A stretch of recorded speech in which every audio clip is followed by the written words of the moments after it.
we spend a lot of time recruiting and working with our local trade schools.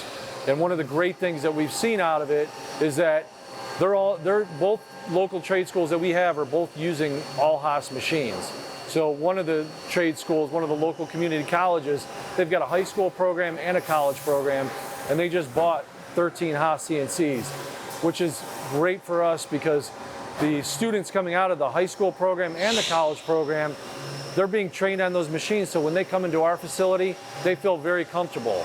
They come in, they're very familiar with how to use a Haas, they're familiar with the control, and it's been an advantage to us because they are comfortable. I think it actually brings a higher percentage of them into our shop. We've got between our 45 workers, I'd say 25 to 30% of them we've gotten through the trade schools in just the last 5 years.